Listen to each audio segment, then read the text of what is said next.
আসসালামু আলাইকুম গাইস। আমি ফুটিয়ে নিব।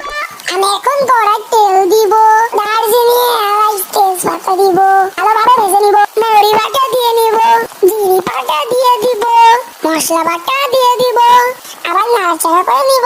তাই পানি দিয়ে নিব, ভালোভাবে নেড়ে চেড়ে নিব। পেঁয়াজ কুচি দিয়ে নিব, ভালোভাবে নাড়াচাড়া করে নিব।